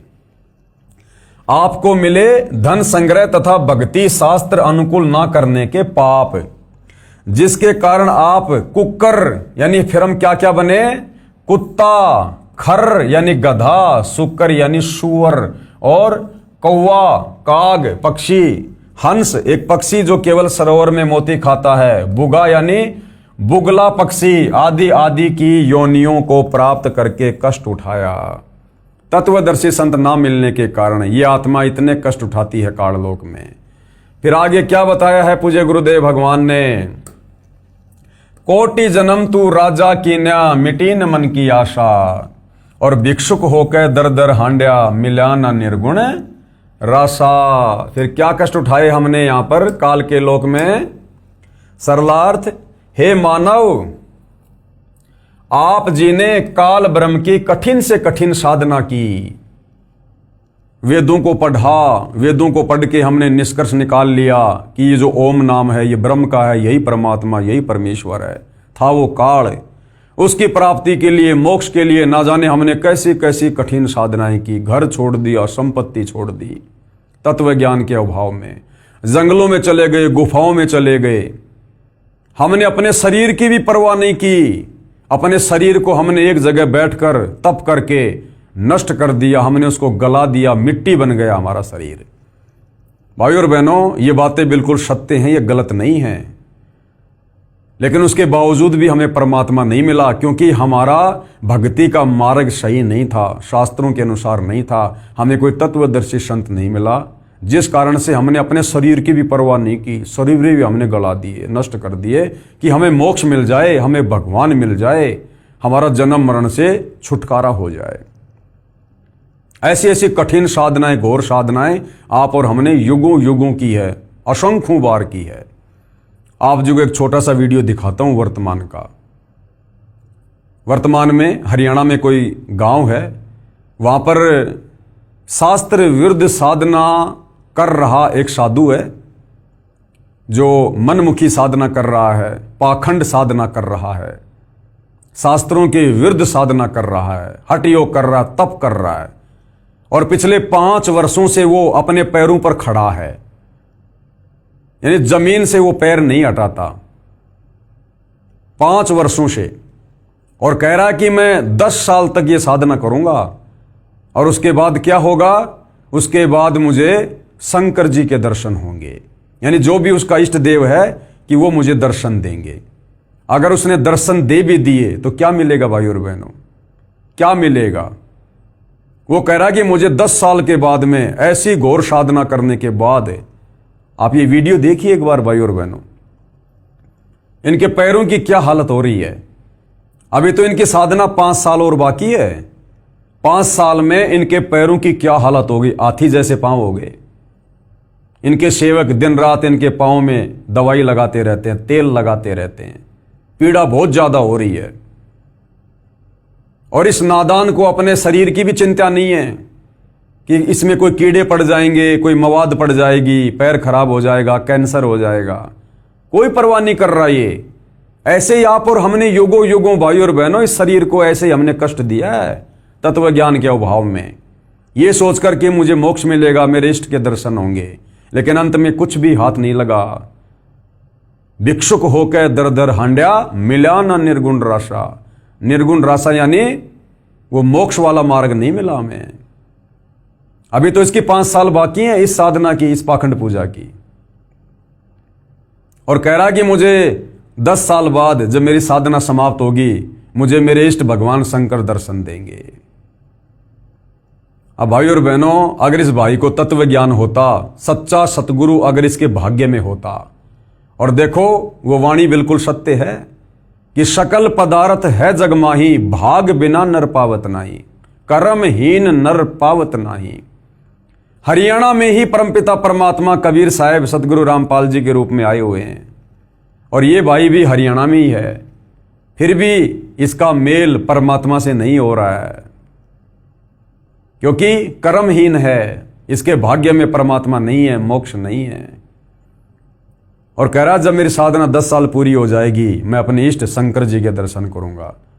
अब आप और हमें पता है भाई और बहनों, आज गुरुदेव ने हमारी आंखें खोल दी, वरना हमने भी असंख्य जन्म ऐसे डले ढोए शास्त्र विरुद्ध साधना करके। अब ये शंकर जी के 10 साल बाद दर्शन करके क्या प्राप्त कर लेगा? जब गीता जी हवाला दे रही है कि श्री कृष्ण उर्फ विष्णु, अर्थात ये तीनों भाई हैं ब्रह्मा विष्णु महेश, जब ये तीनों नाशवान हैं, जन्म और मरण में हैं, इनका भी मोक्ष नहीं है, तो उस शंकर का दर्शन करके ये क्या प्राप्त कर लेगा? रहना तो जन्म मरण में है, लक 84 में है। और अगर इसको तत्वदर्शी संत मिला होता तो इसको ज्ञान होता कि मैं तो केवल 10 साल ऐसी कठिन साधना करके जो शास्त्रों के विरुद्ध है, केवल शंकर जी के दर्शन ही मात्र कर पाऊंगा। अरे शंकर जी की धर्म पत्नी पार्वती, वो तो सदा उसके दर्शन किया करती थी, उसकी अर्धांगिनी थी, उसके साथ रहा करती थी। वो भी हर बार जन्म रही थी, मर रही थी, उसका भी मोक्ष नहीं हो रहा था। 108वें जन्म में नारद जी ने आकर उसको बताया कि शंकर जी के गले में जो रुंड माला है ना, ये तेरे शीश हैं, तेरे मरने के बाद ये तेरे से इतना प्रेम करते हैं, मरने के बाद, और ये तेरा रुंड काटकर धागे में डालकर और अपनी माला बनाकर गले में पहनते हैं। तो पार्वती ने कहा कि ये क्या चक्कर है? तो नारद ने कहा कि माता जी तेरा मोक्ष नहीं हुआ, तुझे वो अमर मंत्र प्राप्त नहीं है, जिस अमर मंत्र को प्राप्त करके तेरी उम्र भी शंकर जी के जितनी हो जाएगी। यानी तू उस समय तक नहीं मरेगी जब तक भगवान शंकर नहीं मरेंगे। मरना अंत में दोनों को है।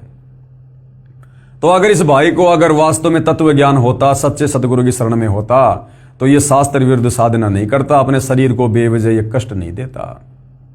क्या करेगा 10 साल बाद में शंकर जी के 2-4 सेकंड के लिए दर्शन करके? अरे शंकर जी के दर्शन करने उनकी फोटो में कर लो। तो देख लो भाई और बहनों, आप और हमारे ऊपर पूज्य गुरुदेव भगवान ने कितनी बड़ी असीम रजा की है।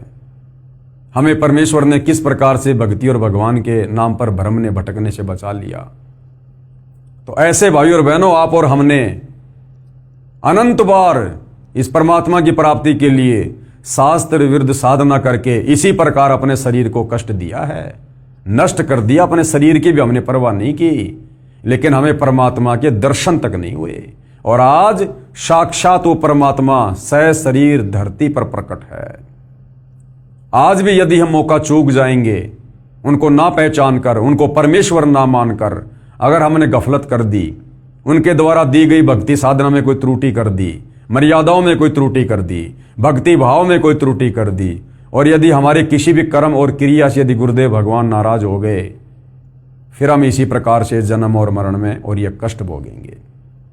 तो आज हमने इस मौके को चूकना नहीं है। तो क्या कहा जा रहा कि हे मानव, आप जिन्हें काल ब्रह्म की कठिन से कठिन साधना की, घर त्याग कर जंगल में निवास किया, फिर भिक्षा प्राप्ति के लिए गांव व नगर में घर घर के द्वार पर हांड्या अर्थात घूमा। जंगल में साधनारत साधक निकट के गांव या शहर में जाता है। एक घर से भिक्षा पूरी नहीं मिलती तो अन्य घरों से भोजन लेकर जंगल में चला जाता है। कभी कभी तो साधक यानी भगत एक दिन भिक्षा मांग कर लाते हैं, उसी से 2-3 दिन निर्वाह करते हैं। रोटियों को पतले कपड़े, रुमाल जैसे कपड़े को छालना कहते हैं, छालने में लपेटकर पेड़ की टहनियों से बांध देते थे। वे रोटियां सूख जाती थी, उनको पानी में भिगोकर नरम करके खाते थे। वे प्रतिदिन भिक्षा मांगने जाने में जो समय व्यर्थ होता था, उसकी बचत करके उस समय को काल ब्रह्म की साधना में लगाते थे। कितनी महत्वपूर्ण बात है भाइयों और बहनों। जो साधक सतयुग त्रेता द्वापर में आप और हम ही थे भाइयों और बहनों, जो परमात्मा प्राप्ति के लिए भटक रहे थे, और हम उस समय इतना भी समय व्यर्थ में गंवाना उचित नहीं मानते थे कि क्या पता भगवान नाराज हो जाए। जितनी भक्ति कमाई कर सकते हैं कर लो, इस शरीर का कोई भरोसा नहीं।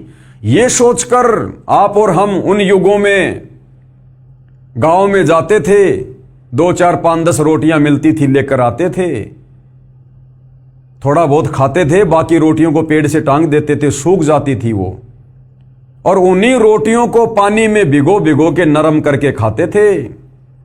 हर दिन गांव नहीं जाते थे भिक्षा लेने, ये सोचकर कि गांव में जाऊंगा आऊंगा 2 घंटे का मेरा समय बर्बाद होगा।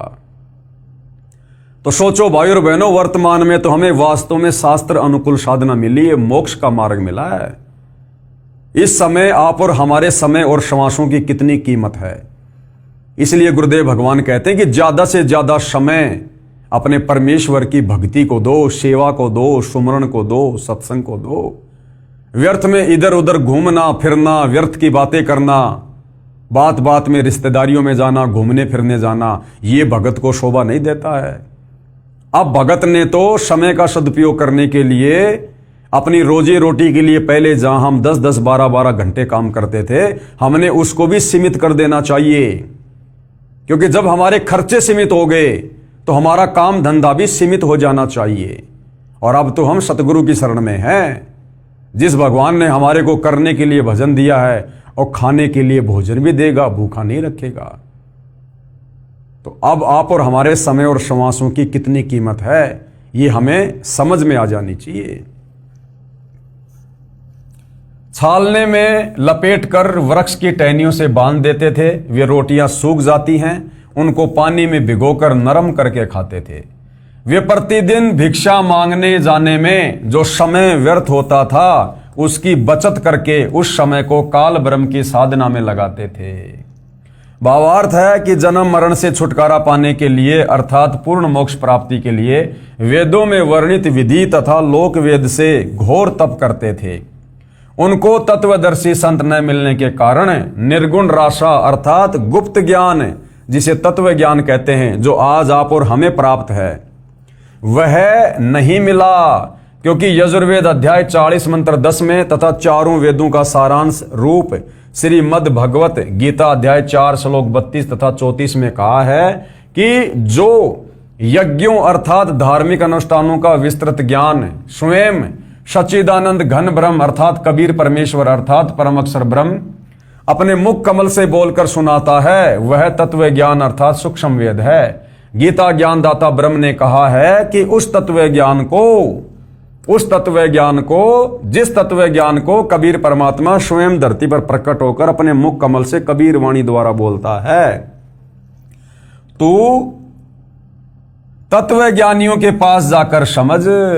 गीता ज्ञानदाता कहता कि अर्जुन, वो ज्ञान मेरे पास भी नहीं है, वो पूर्ण मोक्ष वाला ज्ञान, वो तत्व ज्ञान, वो मेरे पास में भी नहीं है। उस ज्ञान को, जिस ज्ञान को परमात्मा सतलोक से चलकर धरती पर प्रकट होकर अपने मुख कमल से बोलता है, चारों युगों में कबीर परमात्मा जी आते हैं। सतयुग में सतसुकृत ऋषि के नाम से इसी प्रकार से अपनी वाणी द्वारा ज्ञान बोलते हैं, तत्व ज्ञान का प्रचार करते हैं। त्रेता युग में मुनिंद्र ऋषि के नाम से, द्वापर में करुणामय ऋषि के नाम से और कलयुग में कबीर नाम से आए और अपने तत्व ज्ञान को अपनी कबीर वाणी द्वारा बोला। साधु संतों ने लिपिबद्ध किया। कह रहे उस ज्ञान को जो तत्व ज्ञान है उसको तू तत्व ज्ञानियों के पास जाकर समझ, यानी किसी तत्वदर्शी संत के पास जाकर समझ। तू तत्व ज्ञानियों के पास जाकर समझ, उनको दंडवत प्रणाम करने से, नम्रता पूर्वक प्रश्न करने से वे परमात्म तत्व को भली भांति जानने वाले तत्वदर्शी संत तुझे तत्व ज्ञान का उपदेश करेंगे। और वो तत्व ज्ञान भाई और बहनों वर्तमान में कितना सुलभ हो गया, क्योंकि ये भक्ति युग है। परमात्मा ने भंडार खोल दिया। ये पवित्र पुस्तक कृष्ण बड़ा या कबीर, इसमें वही तत्व ज्ञान आप भाई बहनों को बताया जा रहा है जो तत्व ज्ञान परमात्मा चारों युगों में आकर देते हैं। जो तत्व ज्ञान अब सतगुरु रामपाल जी के रूप में वही कबीर परमात्मा सर्व परमात्मा चाहने वाली आत्माओं को मुफ्त में, फ्री में, निःशुल्क दे रहे हैं। तुझे तत्व ज्ञान का उपदेश करेंगे। इससे सिद्ध हुआ कि तत्व ज्ञान ना वेदों में है। अगर वेदों में तत्व ज्ञान होता तो गीता जी में होता, क्योंकि गीता जी चारों वेदों का सार है। और गीता जी में तत्व ज्ञान होता तो गीता ज्ञानदाता के पास होता। लेकिन गीता ज्ञानदाता कह रहा भैया मेरे पास भी वो तत्व ज्ञान नहीं है, वो तो तत्वदर्शी संत के पास मिलेगा। तो आज इस पृथ्वी पर वो तत्व ज्ञान, वो मोक्ष का पूर्ण मार्ग केवल सतगुरु रामपाल जी के पास है। इससे सिद्ध हुआ कि तत्व ज्ञान ना तो वेदों में है और ना ही गीता में है। यदि होता तो एक अध्याय और बोल देता, कह देता कि तत्व ज्ञान उस अध्याय में पढ़ लो। संत गरीबदास जी ने मन के बहाने मानव शरीरधारी प्राणियों को समझाया है कि वह निर्गुण राशा अर्थात तत्व ज्ञान ना मिलने के कारण काल ब्रह्म की साधना करके आप जी करोड़ों जन्मों में राजा बने। कोटि जन्म तू राजा की न्या, मिटी न मन की आशा। फिर भी मन की इच्छा समाप्त नहीं हुई, क्योंकि राजा सोचता है कि स्वर्ग में सुख है, यहां राज में कोई सुख चैन नहीं है, शांति नहीं है। निर्गुण राशा का क्या भावार्थ है, क्या बता रहे हैं पूज्य गुरुदेव भगवान। निर्गुण का अर्थ है कि वह वस्तु तो है परंतु उसका लाभ नहीं मिल रहा। यानी वस्तु तो है लेकिन उसका लाभ नहीं मिल रहा, उसको कहते हैं निर्गुण। जैसे आसमान में बादल हैं, हमें दिखाई दे रहे हैं। यदि बादल से बरसात नहीं हो रही है तो हमें उसका कोई लाभ नहीं है। जैसे आम का बीज है, उस आम के बीज में आम है हमें पता है, लेकिन उस बीज को खाने से आम का स्वाद नहीं आएगा, उसकी विधि है। अर्थात इसी प्रकार भगवान सर्वत्र है, लेकिन भगवान को प्राप्त करने की, उसके लोक को प्राप्त करने की एक विधि, एक साधना है, वो तत्वदर्शी संत ही बताता है।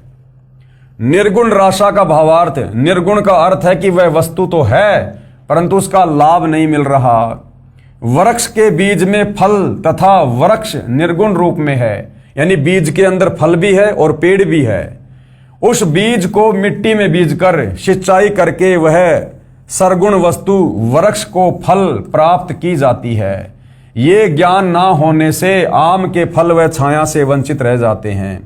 राशा का मतलब होता झंझट अर्थात उलझा हुआ कार्य। सूक्ष्म वेद में परमेश्वर कबीर जी ने कहा है कि नो मन सूत उलझिया ऋषि रहे झकमार, सतगुरु ऐसा सुलझा दे उलझे न दूजी बार। 9 मन यानी 360 किलोग्राम, सूत यानी कच्चा धागा।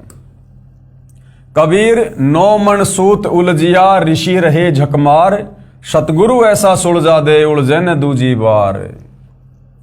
इन हमारे ज्ञानहीन, तत्व ज्ञानहीन धर्म गुरुओं ने, वो चाहे किसी भी धर्म का है, इन्होंने भक्ति मार्ग को, इन शास्त्रों की उल्टी व्याख्या समाज को बता बता के इतना उलझा दिया, इतना उलझाल दिया जैसे 9 मन सूत। अब भाई और बहनों 1 किलो सूत अगर वो उलझ पुलझ हो जाए तो परमात्मा कहते हैं उसको सुलझाने में कारीगर को पूरा दिन लग जाता है। यानी भक्ति मार्ग को सदियों से इन्होंने तत्व ज्ञान के अभाव में इतना उलझा दिया, समाज को शास्त्र विरुद्ध साधना पर लगाकर, कि अब उसको सुलझाना मुश्किल हो रहा है। लेकिन वो सुलझाएगा कौन? सतगुरु। नौ मन सूत उलझिया ऋषि रहे जकमार। इस भक्ति मार्ग को इतना उलझा दिया कि ये हमारे धर्म गुरु सुलझाने में लगे हुए हैं, लेकिन ये सुलझा नहीं पा रहे। और सतगुरु ऐसा सुलझा दे, उलझे न दूजी बार। अब सतगुरु रामपाल जी ने अपने तत्व ज्ञान से इन धर्मशास्त्रों को खोल खोल कर ऐसा सुलझा दिया, ऐसा समझा दिया, इस कलयुग में परमात्मा चाहने वाली आत्माओं के लिए दोबारा नहीं उलझेगा। कबीर नौ मन सूत उलझिया ऋषि रहे जकमार। सतगुरु ऐसा सुलझा दे, उलझे न दूजी बार। क्या कह रहे हैं? परमेश्वर कबीर जी ने कहा है कि अध्यात्म ज्ञान रूपी नौ मन सूत उलझा हुआ है। 1 किलोग्राम उलझे हुए सूत को सीधा करने में 1 दिन से भी अधिक जुलाहों का समय लग जाता था। यदि सुलझाते समय धागा टूट जाता तो कपड़े में गांठ लग जाती। गांठ गठीले कपड़े को कोई मोल नहीं लेता था। इसलिए परमेश्वर कबीर जुलाहे ने, जो जुलाई की भूमिका कर रहे थे 650 साल पहले, जुलाहों का सटीक उदाहरण बताकर समझाया है कि अधिक उलझे हुए सूत को कोई नहीं सुलझाता था, उसको फेंक ही देते थे। अध्यात्म ज्ञान उसी 9 मन उलझे हुए सूत के समान है, जिसको सतगुरु अर्थात तत्वदर्शी संत ऐसा सुलझा देगा जो पुनः नहीं उलझेगा। अब सतगुरु रामपाल जी ने सुलझा दिया, धर्मशास्त्रों को खोल खोल के बता दिया कि समर्थ भगवान कौन है, शास्त्र अनुकूल साधना क्या है। आप और हमारे समझ में आ गया, तो अब आप और हम नहीं उलझ सकते, चाहे कोई कितनी अटपट क्यों ना करे। बिना सुलझे आध्यात्मिक ज्ञान के आधार से अर्थात लोकवेद के अनुसार साधना करके स्वर्ग नरक 84 लाख प्रकार के प्राणियों के जीवन, पृथ्वी पर किसी टुकड़े का राज्य, स्वर्ग का राज्य प्राप्त किया, फिर पुनः जन्म मरण के चक्कर में गिरकर कष्ट पर कष्ट उठाया, परंतु काल ब्रह्म की वेदों में वर्णित विधि अनुसार साधना करने से वह परम शांति तथा सनातन परम धाम प्राप्त नहीं हुआ, जो गीता अध्याय 18 श्लोक 62 में कहा है। और न ही परमेश्वर का वह परम पद प्राप्त हुआ जहां जाने के पश्चात साधक लौटकर संसार में कभी नहीं आते, जो गीता अध्याय 15 श्लोक 4 में कहा है। काल ब्रह्म की साधना से निम्न लाभ होता है। क्या होता है? वाणी संख्या 3। इंद्र कुबेर ईश की पदवी, ब्रह्मा वरुण धर्मराया, और विष्णुनाथ के पुर को जाकर बहुर अपूठा आया। यानी हमने मनुष्य जन्म में घोर साधना की, उस साधना के प्रतिफल में हम ऊपर के लोकों में चले गए, ब्रह्मा विष्णु महेश के हमने पद प्राप्त किए। लेकिन जैसे हमारी भक्ति कमाई नष्ट हुई, हमें वहां से धक्के दे दिया गया, हम पुनः वापस जन्म मरण में आए, लख 84 योनियों में गए, किंतु हमें वो मोक्ष मार्ग नहीं मिला। मोक्ष मार्ग मिलता है तत्वदर्शी संत की शरण में आने के बाद, जो आज हमें मिला है। सरलार्थ, काल ब्रह्म की साधना करके साधक इंद्र का पद भी प्राप्त करता है। इंद्र स्वर्ग के राजा का पद है। इसको देवराज अर्थात देवताओं का राजा तथा सुरपति भी कहते हैं। ये सिंचाई विभाग अर्थात वर्षा मंत्रालय भी अपने अधीन रखता है। अब यहां पर गुरुदेव भगवान कह रहे हैं कि मन में एक प्रश्न खड़ा होगा कि इंद्र की जो पदवी है वो कैसे प्राप्त होती है, इंद्र की पोस्ट आत्मा को कैसे प्राप्त होती है। तो क्या कह रहे हैं गुरुदेव? उत्तर, अधिक तप करने से या 100 मण 4000 किलोग्राम गाय या भैंस के घी का प्रयोग करके धर्म यज्ञ करने से एक धर्म यज्ञ संपन्न होती है। 100 मण देसी घी लगाकर जो यज्ञ की जाती है, अब जिसमें 100 मण देसी घी लगेगा, उसमें बाकी सामान आटा, मैदा, चीनी, ये और कितना सामान लगेगा। 100 मण देसी घी यानी 4000 किलोग्राम देसी घी से जो यज्ञ की जाती है, एक यज्ञ ऐसी 100 यज्ञ करनी पड़ती है, और एक भी यज्ञ खंडित नहीं होनी चाहिए। अगर आपने ऐसी 99 यज्ञ पूरी कर ली, इतना धन, इतनी सावधानी आपने बरती, और 100वीं यज्ञ यदि आपकी खंडित हो गई, कोई नियम मर्यादा में चूक हो गई, तो आपकी सारी यज्ञ खंडित मानी जाएगी और आपने फिर से इंद्र की वो पदवी प्राप्त करने के लिए नए तरीके से 1 नंबर से आपने फिर से यज्ञ शुरू करना पड़ेगा। तब कहीं जाकर 100 यज्ञ संपूर्ण होने पर इंद्र की पोस्ट मिलती है। अधिक तप करने से या 100 मण यानी 4000 किलोग्राम गाय भैंस के घी का प्रयोग करके धर्म यज्ञ करने से एक धर्म यज्ञ संपन्न होती है। ऐसी 100 धर्म यज्ञ निर्विघ्न करने से इंद्र की पदवी साधक प्राप्त करता है। तप या यज्ञ के दौरान यज्ञ या तप की मर्यादा भंग हो जाती है तो नए सिरे से यज्ञ तथा तप करना पड़ता है। सफल होने पर ही इंद्र की पदवी प्राप्त होती है। इस प्रकार इंद्र की पदवी प्राप्त होती है। अब सोचो भाई और बहनों, सोचिए यदि हमें ये परमपिता परमेश्वर ना मिलते, गुरुदेव भगवान, और यदि हमें ये वास्तविक शास्त्र अनुकूल भक्ति ना देते, हम भला कैसे यहां से बाहर निकल सकते थे, कैसे हमारा मोक्ष हो सकता था। जब इस काल के लोक में और देवताओं के राजा इंद्र की पोस्ट प्राप्त करने के लिए इतनी कठिन साधना, ऐसा यज्ञ, और तब कहीं जाकर क्या मिलता है, इंद्र की पदवी, और इंद्र का पद भोगने के बाद फिर वो आत्मा गधा बनती है। तो सोचो भाई और बहनों, सतलोक जाने के लिए हमने क्या कुछ कुर्बानी देनी पड़ेगी। इस प्रकार की भक्ति करके तो हम लाख जन्म भी सतलोक नहीं जा सकते। इसलिए परमेश्वर ने आज हमें वो शास्त्र अनुकूल भक्ति मार्ग दिया है जिसमें थोड़ी सी भक्ति से यदि मर्यादा में रहकर की जाए, गुरु को परमात्मा मानकर, तो थोड़ी सी भक्ति से आप और हम ढेर सारे भक्ति के धनी बन जाते हैं। हमें जो गुरुदेव भगवान मंत्र देते हैं उनकी महिमा करते हुए बताते हैं कि एक शतनाम के मंत्र में यदि साधक मर्यादा में रहकर गुरु को परमेश्वर मानकर जाप करता है तो एक शतनाम मंत्र की इतनी कमाई है कि ये ब्रह्मा विष्णु महेश के जो 3 लोक हैं, स्वर्ग लोक, पाताल लोक और ये धरती पृथ्वी लोक, कहते ये तो पासिंग है, पासिंग है, इनकी तो कोई वैल्यू भी नहीं है। इतनी कमाई, इतने भक्ति धन के धनी हम एक शतनाम की विधिवत जो है जाप से हम इतने धनी हो जाते हैं। तो सोचो भाई और बहनों, हम युगों युगों से कितने खाली हो चुके हैं भक्ति धन से, जो आज इतना सुमरण करके, इतनी भक्ति करके भी हमें कुछ महसूस नहीं हो रहा है। हालांकि हम जो भक्ति कमाई कर रहे हैं वो सूक्ष्म है, ये वैसे दिखाई नहीं देगी। अगर दिखाई देने लग गई तो हम इसको बर्बाद करने में भी पीछे नहीं हटेंगे। तो परमेश्वर ने सूक्ष्म तरीके से इस भक्ति धन को जमा करना होता है। जिस प्रकार एक तो कोई व्यक्ति नोटों का थैला भरकर बैंक में जाता है पैसे जमा कराने, तो सबको पता होता है कि देखो इतने सारे नोट। और आजकल मोबाइल में क्या होता है, फोन पे, गूगल पे, पेटीएम, चाहे लाख रुपए डाल दो, पता ही नहीं चलता सेकंड में। तो इसी प्रकार से हम जो शास्त्र अनुकूल साधना गुरुदेव भगवान से लेकर कर रहे हैं, ये हमारी भक्ति कमाई हमें दिखाई नहीं दे रही, लेकिन ये सूक्ष्म रूप से जमा हो रही है उस भगत की जो भगत पूर्ण मर्यादा में रहकर गुरु को परमात्मा मानकर भक्ति कर रहा है। इस प्रकार इंद्र की पदवी प्राप्त होती है।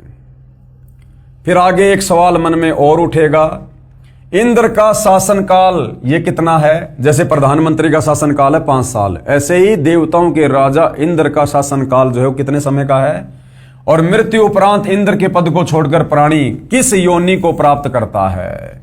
तो क्या कह रहे हैं गुरुदेव भगवान? उत्तर, इंद्र स्वर्ग के राजा के पद पर 72 चौकड़ी अर्थात 72 चतुर्युग तक बना रहता है। 72 चतुर्युग तक वो राज्य करता है। अब एक चतुर्युग में सतयुग, त्रेतायुग, द्वापर तथा कलयुग का समय होता है, जो 17,28,000 प्लस 12,96,000 प्लस 86,400 वर्ष प्लस 43,20,000 वर्ष, यानी एक जो चतुर्युग होता है, सतयुग, त्रेता, द्वापर और ये कलयुग, इन चारों युगों को मिलाकर कहते हैं एक चतुर्युग। और चारों युगों का समय कितना होता है? 43,20,000 वर्ष। इस प्रकार 72 चतुर्युग तक जो देवताओं का राजा है इंद्र, वो अपना राज्य करता है। सतयुग, त्रेतायुग, द्वापर युग और कलयुग का समय अर्थात 43,20,000 वर्ष का समय एक चतुर्युग में होता है। ऐसे बने 72 चतुर्युग तक वह साधक इंद्र के पद पर स्वर्ग के राजा का सुख भोगता है।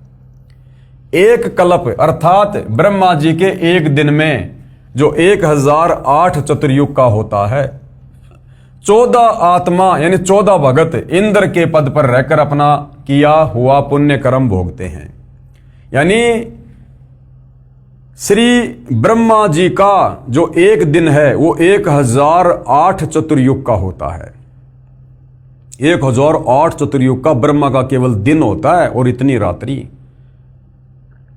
तो भाइयों और बहनों, यहां पर क्या कहा जा रहा है कि ब्रह्मा जी के एक दिन में 14 जीव इंद्र के पद पर रहकर यानी इतना लंबा शासन काल पूरा करके और मृत्यु को प्राप्त हो जाते हैं। तो सोचो ब्रह्मा जी की कितनी उम्र होगी, और ब्रह्मा जी से 7 गुना ज्यादा विष्णु जी की, और विष्णु जी से 7 गुना ज्यादा शंकर जी का जीवन है। उसके बाद भी भाई और बहनों इनकी जन्म और मृत्यु होती है, और असंख्यों बार हो चुकी है, असंख्यों बार। और जब ऐसे ऐसे 70,000 शिव जी मर जाते हैं, उसके बाद एक ब्रह्मांड में रहने वाला ये सदाशिव ये काल मरता है। और जब ये काल मरता है तो अक्षर पुरुष का एक युग होता है, और ऐसे ऐसे 1000 युग का दिन और 1000 युग की रात्रि अक्षर पुरुष की है। ऐसे ऐसे 30 दिन का एक महीना, 12 महीने का एक साल, और ऐसे ऐसे 100 साल की उम्र अक्षर पुरुष की। और कहते एती उम्र बुलंद मरेगा अंतरे, और अक्षर पुरुष भी असंख्यों बार मर चुका है। तब से भाइयों और बहनों आप और हम यहां इसी काल के लोक में कष्ट उठा रहे हैं। ये विचार करने की बात है। जरा सी गलती करी थी हमने, परमात्मा के विधान को तोड़ा था। जब काल तप कर रहा था तो हमने अपने परमपिता परमात्मा से आस्था हटा के यानी उनकी भक्ति से मन हटा के कर रहे थे, लेकिन ऊपरले मन से। लेकिन हम विशेष कशक के साथ में इस काल को चाहने लगे जब यह तप कर रहा था, इसके झांसे में आ गए। और बीच बीच में हमें परमेश्वर जी ने, कबीर जी ने, गुरुदेव भगवान ने बहुत समझाया, आकाशवाणी की कि बच्चों इस नादान की नादानी को मत देखो, ये अपना कर्म फोड़ रहा है, तुम्हें सारे सुख प्राप्त हैं, क्यों इसके चक्कर में पड़ रहे हो, दुखी हो जाओगे। हम ऊपर से तो सावधान हो जाते कि ठीक है पिताजी अब की बार नहीं करेंगे, लेकिन फिर हमारे मन में उसके प्रति वही चाहत है।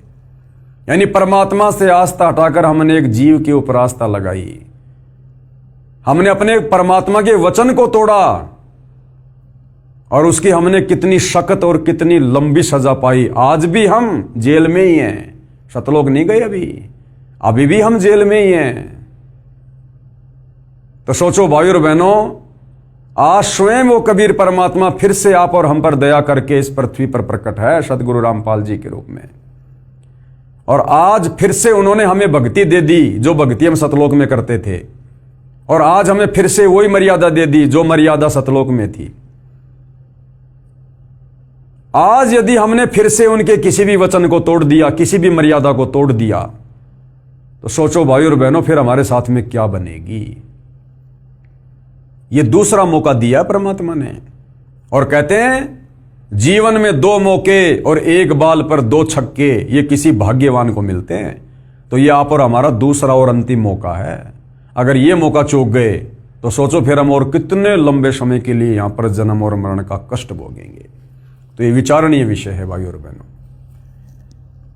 और इंद्र के उस पद को भोगकर वो प्राणी गधे का जीवन प्राप्त करता है। यानी इंद्र का पद भोगकर फिर वो आत्मा क्या बनता है, 184 योनि में सीधा गधे की योनि प्राप्त करता है। तो भाड़ में जाए ऐसा सुख जिस सुख को भोगने के बाद गधा बनना पड़े।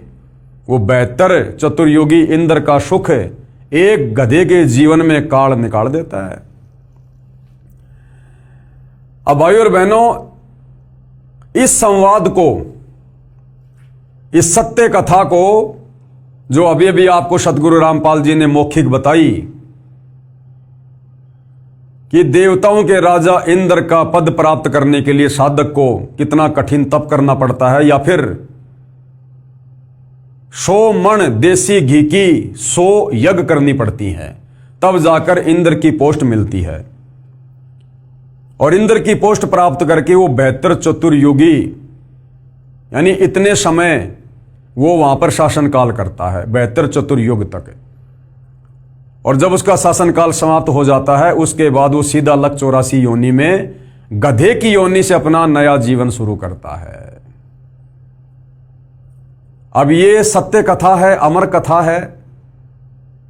मामला चल रहा है जनता की अदालत में, और अदालत में कोई भी बात जो होती है वो परमाणु के साथ में रखी जाती है, सबूतों के साथ में।